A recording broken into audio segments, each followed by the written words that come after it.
नारळी पौर्णिमेनिमित्त आज आपण नारळी भात जी एकदम ऑथेंटिक रेसिपी आहे ती कशी करायची हे बघणार आहोत। खूप सोपी रेसिपी आहे। 15 मिनिटात कुकरमध्ये तुम्ही झटपट ही रेसिपी बनवू शकता आणि याची चव सुद्धा अतिशय उत्तम येते। काही गोष्टी मी तुम्हाला सांगितलेल्या आहेत किंवा टिप्स सांगितलेल्या आहेत। व्हिडिओ शेवटपर्यंत बघा म्हणजे तुमच्या लक्षात येईल। मस्त मोकळा असा नारळी भात इथे तयार होतो। तर सगळ्यात आधी 2 मोठे चमचे आपल्याला साजूक तूप घ्यायचं आहे आणि त्यामध्ये काही खडे मसाले, त्यात दालचिनी, हिरवी वेलची जी छोटी वेलची असते ती आणि 2 ते 3 लवंगा मी घेतलेल्या आहेत। ह्या तुम्हाला आवडत नसतील तर नाही घातल्या तरीही चालेल।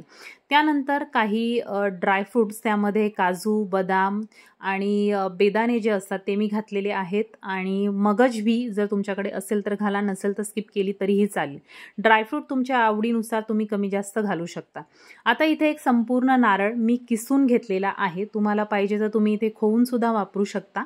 तर किसून घेतलेला आहे आणि आता आपल्याला 2 ते 3 मिनिटं याला चांगलं तुपावर परतवून घ्यायचं आहे, ज्यामुळे यातला थोडासा कच्चेपणा जो आहे तो कमी होतो आणि तुपावर परतल्यामुळे या नारळाला टेस्ट सुद्धा खूप छान येते। आता 2 ते 3 मिनिटं हे नारळ परतून घेतल्यानंतर यामध्ये मी घातलेला आहे तांदूळ, जो लांब तांदूळ मिळतो आपण बिर्याणीसाठी वापरतो तो इथे मी वापरत आहे।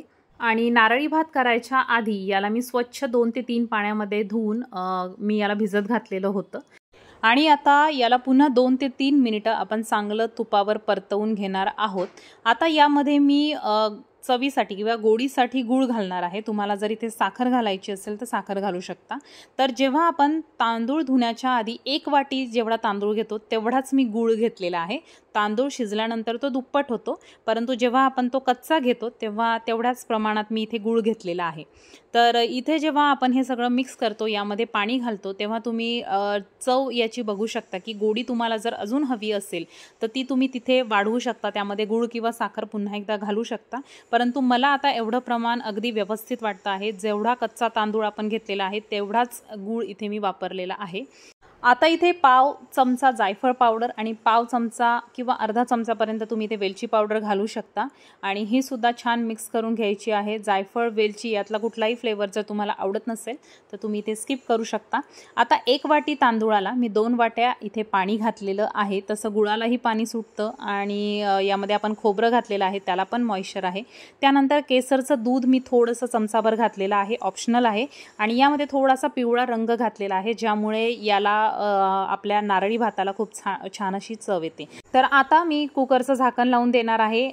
1 शिट्टी आपल्याला फुल गॅसवर आणि त्यानंतर गॅस कमी करायचा आहे आणि त्यानंतर साधारणतः 5 ते 7 मिनिटं किंवा 10 मिनिटं आपण हे शिजवून घेणार आहोत आणि तुम्ही इथे बघू शकता मस्त अगदी झटपट आपला तयार झालेला आहे नारळी भात। तर या नारळी पौर्णिमेला तुम्हाला झटपट जर नारळी भात बनवायचा असेल तर अशा प्रकारे नक्की बनवून बघा, खूप छान होतो। शिजलेला भात घालण्यापेक्षा अशा प्रकारे केला तर याची चव आणखीन दुप्पट होते। तर इथे तुम्ही बघू शकता मस्त मोकळा आणि रसरशीत असा आपला नारळी भात तयार झालेला आहे। तर ही रेसिपी नक्की एकदा ट्राय करून बघा। व्हिडिओ आवडत असतील तर लाईक करा, चॅनलवर नवीन असाल तर फॉलो आणि सबस्क्राईब करायला विसरू नका आणि व्हिडिओ शेअर करत राहा। तर अशाच प्रकारे छान छान रेसिपीज आपल्या चॅनलवर नेहमी अपलोड होत असतात आणि त्या तुम्ही आवडीनं बघता आणि छान छान कमेंटसुद्धा करता। तर नक्की तुमच्या कमेंट्स आहेत त्या पोस्ट करत जा, मला वाचायलाही खूप आवडतात। तर आता भेटूयात एका नवीन व्हिडिओमध्ये एका छानशा रेसिपीसोबत। तोपर्यंत बाय बाय।